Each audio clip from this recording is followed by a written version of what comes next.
Salve, salve família, bem-vindos a mais um Flow Podcast. Eu sou o Igor, aqui do meu lado tem o Monarcão. E aí, galera? O cara tá batendo um rangão. E hoje vamos conversar com Natália Arcuri. Olá, tudo bem, vocês? Sendo que Arcuri é um palavrão pra Twitch, Pois né? é, gente, a Twitch não deixou colocar o meu nome no título do vídeo.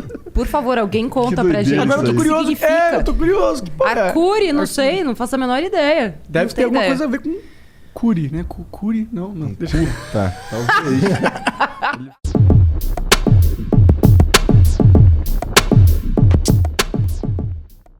Recentemente fiz uma série muito bacana, aliás, bem para todo mundo que quiser entender melhor sobre mercados, como é que você cresce do zero, chama Mulheres que Mudam o Mundo, que era inclusive para incentivar mulheres a pensarem grande, pensar em negócios grandes. E uma das mulheres que eu entrevistei se chama Mariana Vasconcelos. Ela nasceu no interior de Minas Gerais. Ela cresceu numa fazenda ali na lavoura, os pais dela eram produtores rurais, e aí ela via constantemente como que as intempéries climáticas causavam impactos e prejuízos tremendos, era muito sofrido e tudo mais. Ela foi fazer faculdade de administração em Itajubá, no interior de Minas, e aí lá ela descobriu como que funcionava esse mundo de negócios escaláveis e tudo mais. Conclusão. Com 6 meses de negócio, depois de ter feito algumas outras tentativas frustradas, mas antes dos 30, hoje ela tem 29, ela já tinha conseguido fazer a primeira captação dela de dinheiro com 6 meses de empresa, porque ela criou um sistema capaz de falar para o produtor em tempo real qual é o melhor dia para colher, quanto de água cada planta precisa, qual é o melhor tipo de cultivo para fazer naquele momento. É como se ela tivesse criado um sistema, uma tecnologia colocada ali na terra mesmo, na fazenda, como se fosse uma estação meteorológica portátil que manda para o aplicativo do produtor em tempo real. Quando os caras viram aquilo, que já estava testado, já estava validado, mas ela não tinha vendido nenhum, assim, tinha só oferecido para o pai dela, né, que tem a terra lá e mais algumas pessoas, mais uma incubadora, que aí são alguns nomes que eu acho legal a gente falar para quem está interessado nisso. Claro. Incubadoras são empresas como se fosse incubadora de bebê mesmo, né? Tipo, eu percebo que tem uma empresa com baita potencial e eu quero apostar naquele negócio. Então eu trago você para dentro da minha incubadora, porque eu entendo que você tem potencial, eu te ofereço inteligência, te ofereço um bom network, coloco pessoas em contato e aí eu faço a tua empresa crescer. E depois disso você vai correr o mundo. Hoje a empresa da Mariana está lá no youtube.com/mepopnaweb. Ela é uma das mais reconhecidas internacionalmente. Ela foi para Fórum Econômico Mundial e está levando o nome do Brasil para fora, porque no caso da Mariana, o que ela quer é acabar com a fome mundial. Então, assim... ambiciosa, né? Ela é bem ambiciosa. A menina é maravilhosa, assim. Tipo, ela tem 29 anos. Ela é de onde, você falou? De Itajubá, Minas Gerais. Tá. Que da hora. Bom, quando ela estiver no Brasil, aí a gente faz um esforço pra conversar com ela. Ela mora em Itajubá. Tá. Caralho. Ela nunca saiu daqui. Aí é que tá. Tipo, você não precisa sair do Brasil pra fazer as coisas. O Brasil é o lugar que mais tem oportunidades hoje no mundo. Porque tá fudido. Quanto mais fudido é o lugar, mais oportunidades você tem. Não existe oportunidade onde o mercado está saturado. A oportunidade está onde está tudo ferrado. Só que as pessoas não percebem isso. Aí fica com aquele papo pessimista, o Brasil é uma bosta, isso aqui. É difícil? É. Muito difícil. Não tem incentivo? Não tem. Você aqui joga, vocês que jogam game e tal. Joga no hard, né? Joga no ultra hard power. Entendeu? Mas quem New disse... Game Plus Expert. E quem é que não gosta de um game difícil? Eu gosto. Eu não quero Sonic fase 1. Eu quero destruir o Robotnik. Isso é tudo que eu sei sobre games. Desculpa. Sim. Pois é, é que é a diferença entre a ideia e a execução. O dinheiro existe para quem consegue transformar uma ideia em um negócio. Se você tem uma ideia, você não tem nada. Tipo, você tem criatividade. Tipo, parabéns. Mas você tem que ter mais do que uma ideia. Você tem que ter uma boa execução. Tipo, a Mariana é um trator. Fazendo uma analogia. Mariana é um trator de execução, sabe? Então, na hora que o cara do Venture Capital, que a gente chama de VC, vai olhar para um negócio, ele primeiro olha para a empreendedora ou para o empreendedor, porque é o dinheiro dele. Tipo, eu tô arriscando meu dinheiro, chama dinheiro de risco por causa disso. O cara tá colocando dinheiro no seu negócio porque ele poderia estar colocando no Tesouro Selic, por exemplo. Poderia estar comprando ações da Petrobras ou do Magazine Luiza. Mas Bitcoin. não. Bitcoin. Tá valendo hoje em dia. Ele tá, enfim, colocando pode lá botar no em qualquer mercado lugar cripto. que não seja um maluco. Pois é, só que ele está apostando na sua empresa porque ele acredita que a tua empresa vai ter um potencial de valorizar o capital dele muito mais do que colocando no mercado tradicional ou até mesmo no mercado como criptomoedas, entendeu? Entendi. Então, você precisa entender como o mercado pensa para conseguir atingi-lo. Porque se você ficar com esse ranço, mas o mercado, capitalismo... Cara, então não reclama da vida que você tem. Entenda o que o mercado precisa. E se você quer fazer parte dele, você não precisa se vender, você não precisa se sujar, você não precisa molhar a mão de ninguém. Isso aí existe? Claro que existe. Mas vai pesquisar para saber se é todo mundo assim. Ô, meu almoço chegou. Obrigada. Pô, não mandou limão? Você quer limão? Não, obrigada. Não. Esse dinheiro aí, esse VC... Vai ser difícil de comer e falar, mas eu vou tentar, Vamos ver se Mãe, você consegue. desculpa se por acaso minha boca ficar cheia eu falar. Tá. Esse VC é um dinheiro que existe em abundância no Brasil também? Pelo que ela falou, tem... eles têm tanto dinheiro e não tem onde colocar. Tipo, tem mais dinheiro do que tem lugar pra colocar o dinheiro. Interessante demais isso. Pensa, Igor. Pensa. Tá gostoso isso. Nossa, pensa. Quanto que vale o real hoje? O real vale 5 vezes menos que o dólar. Quase 6. Quase 6. Pensa você, um investidor americano ou que está muito capitalizado em dólar.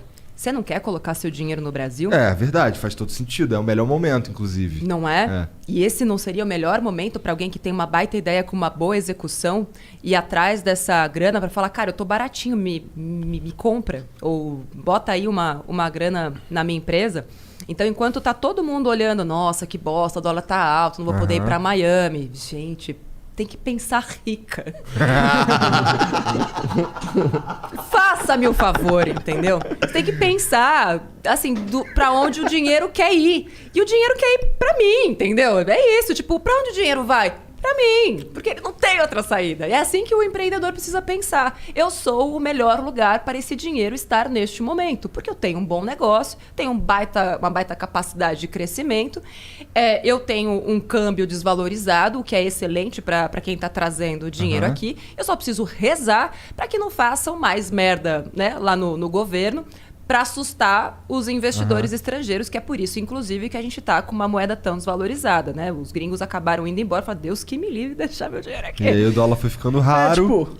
Eu quero investir, mas não dá. Os caras são um bando de retardado. Fala, o que vai acontecer nesse país? Enfim, a gente espera que melhore um pouquinho. Mas é isso. E mesmo assim, com tudo isso que está acontecendo, a gente vê um monte de empresa sendo comprada, porque os fundos internacionais pensam que eles são como se fossem times de futebol. Eles têm lá os olheiros deles olhando e rastreando o mundo inteiro. Tipo, radares, assim. Oportunidades, onde estão. Então, meio que dane-se em que país está. E quanto maior a capacidade de crescimento, melhor. E o Brasil é um bom lugar para investidores, tanto nacionais quanto estrangeiros, investirem, por causa do volume da nossa população. Quanto maior é a sua população, maior é a sua capacidade de escalar o negócio. De escalar o negócio. Como um podcast como esse, por exemplo. Cara, tem milhões de visualizações. Pode ser que na Argentina, ou pode ser que no Paraguai, por mais que vocês atingissem o mesmo percentual comparativo da população, vocês não atingiriam tantas pessoas. Logo, o que vocês recebem de patrocínio não seria o que vocês recebem aqui. Então, quanto maior é a população de um país, maior é a capacidade daquele negócio escalar e mais dinheiro você vai receber. Uma das grandes tretas no Brasil, e isso é algo que os investidores estrangeiros falam muito sobre a gente aqui, que às vezes é um empecilho para grandes fundos, é a questão das leis trabalhistas. A gente sabe que foi um grande direito adquirido e tudo mais, mas quando o gringo americano olha para cá e lá as regras elas são muito mais soltas, né? Soltas, abertas. Os acordos são feitos entre, né, o empregado e empregador. Exatamente. Aqui no Brasil, além de ser muito oneroso você contratar pessoas, o risco que você corre de pegarem a tua grana até na pessoa física, caso você tenha alguma questão trabalhista, e a gente sabe que tudo tem seus prós e contras, né? Enfim, a gente sabe que tem muito dono de empresa filha da puta. Infelizmente. Que explora as pessoas. Exatamente. Só que é um longo caminho que a gente precisa sempre ficar atento, entender, o que impede? Eu, pessoalmente, não gosto do CLT. Eu acho que a gente tá jogando um jogo... É como se a gente estivesse jogando a vida, só que o sistema operacional é o Windows 95, tá ligado? E a gente tá em 2020. Só que o nosso sistema operacional tá desatualizadaço e os caras não estão nem um pouco afim de mexer naquela porra. E aí fica falando... Eu sei que é direitos conquistados e tal, e é importante. Porra, trabalho escravo. Tem gente... Eu vi uma notícia de uma mulher que tava 20 anos sem receber, trabalhando na casa dos caras, dos patrões, tipo, empregada, tá ligado? Trabalho escravo. Isso rola. E tem que ter lei pra proteger. E até em grandes empresas. Tem construtoras grandes que têm alguns processos por trabalho escravo. Porque paga pouco pro cara. E garante alguma coisa pra ela. Você tá no Nordeste, mão de obra barata, tal. Vou te levar pra São Paulo pra trabalhar lá. E o cara fica em condições subhumanas de trabalho. E ele, mas ele tava recebendo. Recebe um prato de comida, às vezes menos do que um salário mínimo, sabe? Tipo, e aí é que tá. A gente tem muito ainda pra crescer, acho que como cultura, assim, sabe? Eu acho que o problema principal... Acho que esse problema é criado por uma junção de 2 fatores, que é a mentalidade de se dar bem, filha da puta, do brasileiro em geral, e o estado de pobreza que esses caras que são contratados se encontram. Então o cara, ele tá muito fudido. Sim. Ele tá muito fudido. Então ele meio que vai ali e ele recebe em esperança, sabe? E o cara tá se aproveitando dessa esperança do cara que tá muito fudido, porque ele é um filho da puta. E aí junta esses 2 fatores, aí dá merda, eu acho, na minha cabeça. Aí é que tá, eu acho que é muito por causa disso que é tão difícil a gente combater a corrupção no Brasil. Porque se eu tô fazendo a coisa certa, eu tenho o sentimento de que eu tô sendo idiota. E a gente não pode perpetuar essa cultura do que fazer certo é ser idiota. Existe muita gente correta, existe muita gente que paga bem, existe muita empresa que colabora, que ajuda o funcionário e que, enfim, tá trazendo pessoas que antes não tinham condições para uma vida completamente diferente. É difícil a gente saber se é minoria ou maioria, porque, infelizmente, para quem faz sucesso no Brasil hoje, já vem um monte de gente. Isso o Tom Jobim falava desde lá, né, da década de 60, que fazer sucesso no Brasil é uma ofensa, e para muita gente porque sempre vão achar que você fez alguma coisa errada, que você deu algum jeitinho. No caso de mulher, que você deu para alguém. Sempre vai ter isso. Só que se quem faz a coisa certa não vier, dar a cara a tapa e falar, você que se foda com o seu preconceito, vai estudar a minha história e para de ser preguiçoso. Se a gente não trouxer isso cada vez mais à tona, a gente vai perpetuar isso que no fim é uma falácia. Não é todo mundo que é assim, não é todo mundo que é filho da puta, né, no Congresso. A minha pergunta sempre é, a gente tava viajando esse final de semana e a gente passou por um outdoor do pastelão do Maluf. E eu falei, nossa, o Maluf tá vivo? A gente foi olhar na Wikipedia, tá vivo, inclusive. Mas tem lá 300 milhões de reais que já foram... que a prefeitura conseguiu confiscar 300 milhões de reais. Do Maluf? Do Maluf. Que foda! Eu nem sabia disso, achei o máximo. Não sei o que fizeram com esse dinheiro, mas enfim. Deram pra outro cara. Eu esqueci o que eu ia falar. Porque eu tô passando o pastelão do Maluf. Do pastelão do Maluf. E a gente entrou numa vibe, eu e o Érico. Tu fumou maconha, cara? Tá esquecendo as coisas? Cara, tem tanta coisa na minha cabeça que eu tô esquecendo pra cacete. Eu tava falando com o Érico. E a gente começou, mas por quê, né? O que o caralho desse cara vai fazer com 300 milhões e não tá satisfeito? Ele roubou $1 bilhão. Não é impressionante isso? Por quê? Pra quê? O que esse cara vai fazer com isso? E aí tá preso em casa, sabe? Então, tipo, qual é o sentido? Pra mim é pau pequeno. Só pode ser. O cara tem um problema tão grande com a sexualidade dele que ele precisa preencher aquele espaço vazio, Deve fálico. ser muito pequeno. Deve ser muito pequeno, mas já tem implante pra isso. Faça outra coisa, não roube dinheiro, faça um implante. Sabe? É mais barato que uma Ferrari, eu imagino. É bem mais barato. Pô, sua autoestima é tão baixa que você precisa roubar de quem já tem autoestima mais baixa que você. Acho que vira uma competição, na real. Por quê? Por pau. Por pau. O cara quer ver se Competição de pau. Ele quer roubar mais do que o amiguinho dele. Exato. Fala assim, cara, o Serginho tá roubando tanto. Não, vou fazer um esquema pra roubar muito mais, que eu sou Mas muito esse quer mais roubar foda. muito mais e não sei o quê. Então, assim, enquanto tiver pau pequeno no governo, a gente vai ter o país que a gente tem. O que tu tava fazendo antes da internet? Eu trabalhei 12 anos na TV aberta. Comecei como estagiária no SBT. Olha lá. Eu queria porque queria ser repórter de guerra. De guerra? Eu queria ser correspondente de Por guerra. quê, mano? Sei, eu tinha um fetiche. Queria levar uma bomba na cara. Eu sempre gostei de viver perigosamente. Eu lembro que na faculdade era pra fazer um jornalzinho. E aí eu fiz um jornalzinho pra prostitutas. E aí o professor falou pra mim, Natália, você tem ideias um pouco subversivas. Eu nem sabia o que significava e não tinha Google na época pra eu pesquisar. Mas achei interessante. Porque eu passava todo dia ali na Avenida do Jockey. E eu ficava pensando, cara, essas meninas correm muitos riscos aqui. Então eu preciso levar um conteúdo pra elas que as alerte sobre os riscos que elas estão correndo. E, de repente, colocar uns anúncios, já pensando na empreendedora, uns anúncios do motel mais seguro, sex shop e tudo mais. Eu falei, cara, isso aqui vai dar muito dinheiro. E aí o professor falou, não, Natália, isso aqui não vai dar muito certo. E aí eu sempre tive essas ideias meio diferentes.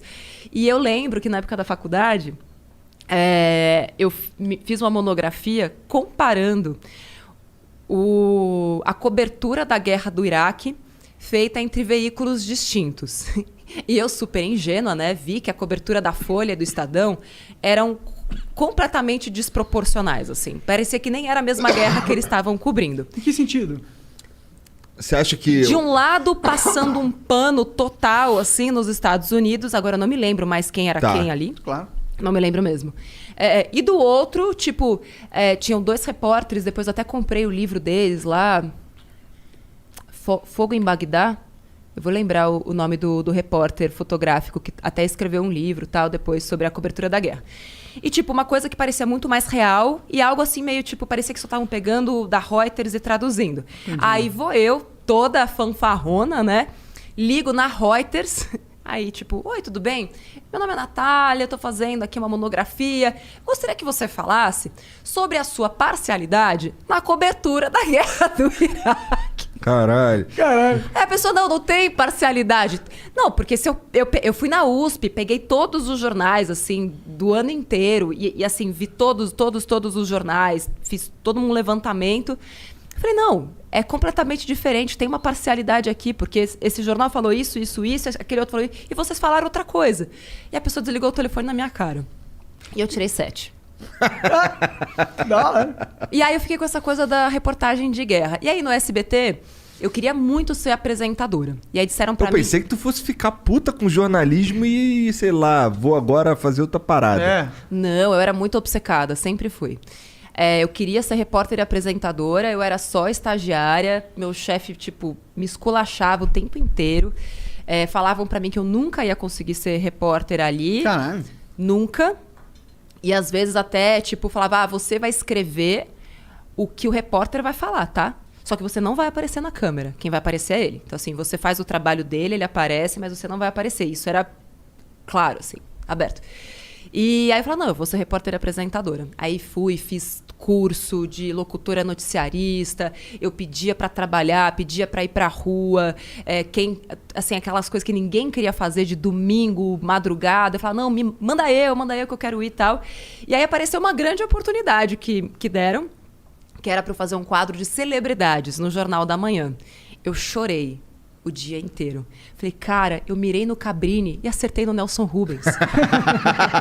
Nossa. O que seus pais te ensinaram essa parada? Não. O que te... Não, meus pais me deram não. Eu até conto isso no livro, né? E pra mim foi a melhor coisa que eles me deram. Tipo, eu queria tal coisa. Não. cresça e apareça. Quando você tiver seu dinheiro, você faz, hoje a gente não tem.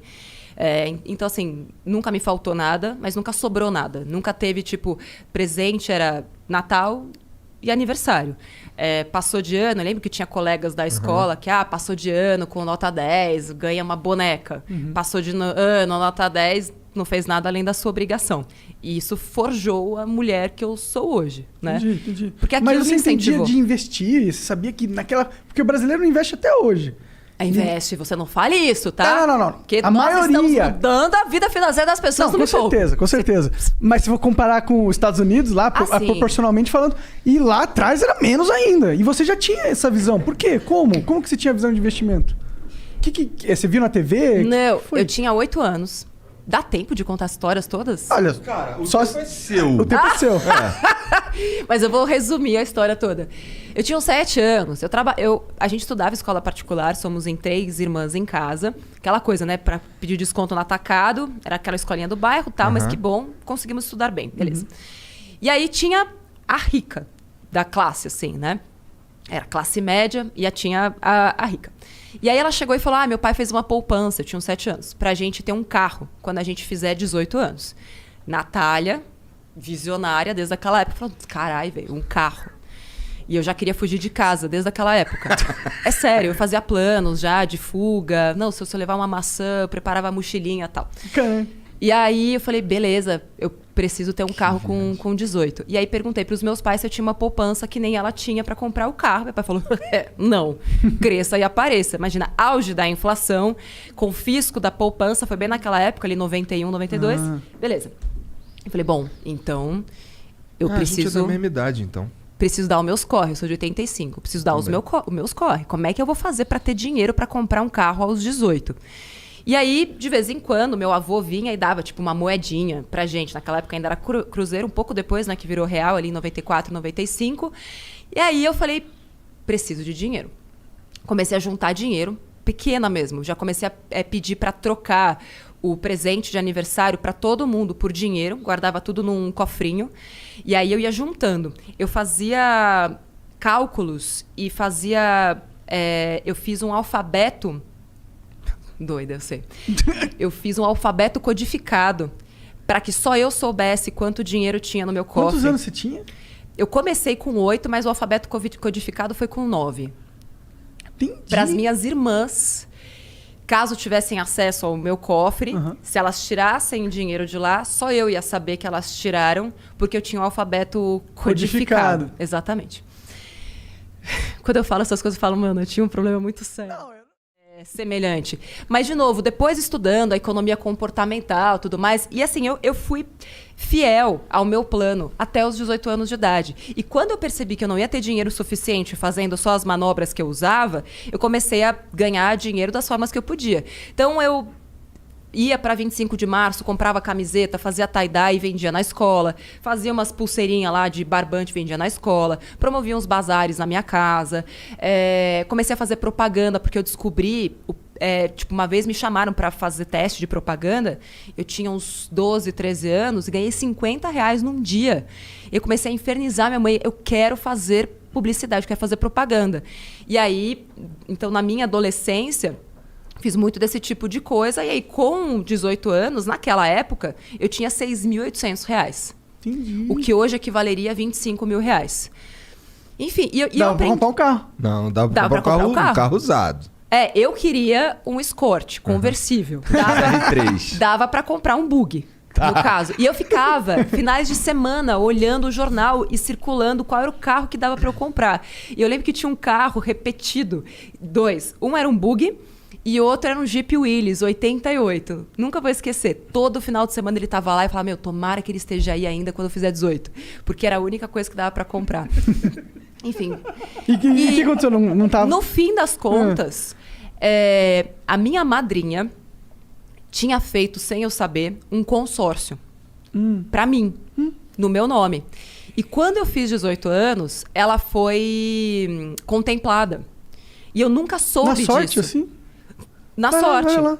Pô, aos 18. Eu não sei se ela deu um lance, porque eu odeio consórcio. Então, assim, Não é legal, não incentive consórcio. Não Minha mãe incentiva. tá fazendo um consórcio Não nesse incentiva. momento. Eu não gosto de, consórcio. eu fiz um consórcio pra comprar meu primeiro carro e foi uma experiência meio bosta. Não gostei, não. Assim, eu não gosto, tem vídeo no canal explicando por que eu não gosto de Tá. consórcio. Mas enfim, e aí a carta era de R$11.900. E aí deu pra comprar um casinho, peladinho, mas que era maravilhoso. E aqueles R$6.800, falei, bom, isso aqui vai ser o meu primeiro passo para o meu apartamento quando eu sair da faculdade. E aí que eu comecei a investir, porque até então eu nem sabia que existia investimento. Eu fico pensando, eu já fiz esse cálculo, né, de quanto dinheiro eu perdi dos 8 aos 18 Nossa. por não ter investido, nem que fosse na poupança, que naquela época até rendia. Hoje é uma bosta, tá? Poupança, não faça isso. Mas depois que eu fui entender que o dinheiro podia trabalhar para mim e que quanto mais eu me esforçasse com a força dos juros compostos, aplicando em bons investimentos, e fiz muita cagada como todo mundo, perdi dinheiro em fundos de investimento, porque né, brilhou o olho e tal. Mas foram todos esses aprendizados que hoje me proporcionam poder ensinar isso para as pessoas. Porque é um conhecimento de vivências. E já tava dentro de você desde pequenininha, né? Pois é. Que engraçado isso, que loucura. É uma loucura mesmo, gente. Mas aí Acho que eu tô tu falando demais. Foi, Boa. pronto. Tá. Gente, obrigada. Obrigado, Nath. Obrigado Nath. por participar aí. Foi um prazerzão participar. Legal. Adorei, o rango tava bom. Tava bom? A bom. Paula vai gostar de ouvir O rango isso. tava bom, o papo tava Então, bom. mas nós vamos ter que marcar de novo. Vamos marcar de novo, próxima vez me manda o cardápio antes. Você fala o que você quer comer, a gente Tá prepara. bom. É. E foi feito aqui mesmo? Foi. Cara, é muito chique isso, né? Ah, é? Não, eu cheguei, tava mó cheiro de comida. Falei, ai, será que vai ter almoço? Aí ninguém me ofereceu nada. Falei, bom, então eu acho que eu vou pedir. Ainda bem que, merda, tinha, né? eu sempre ofereço. Sempre Logo falo hoje. que não, cara. Valeu, gente. Um beijo. Tchau. Obrigada. Valeu, youtube.com.br Me Poupe na Web. Se inscreve no canal e espalha pra todo mundo que você quer ver enriquecer. Aquelas pessoas que você quer que fique pobre, deixa pra lá. Manda só pra quem você quer que enriqueça. Valeu, gente. Beijo. Obrigado. Tchau. Beijo. Até a próxima. Caramba, vocês falam, hein? Nada. Nós falamos. É, bom, nosso trabalho, Eu pô. vou levar o Guaranãozinho. Pode levar. Gente. Até Tchau, mais. tchau. Obrigado. Tchau. O Bit Preço mandou aqui 20 mil bits. Oi, Nath, tudo bem? Que tal começar o ano investindo em um dos ativos que mais se valorizou em 2020? O Bitcoin valor... O que foi? Tô procurando minha máscara.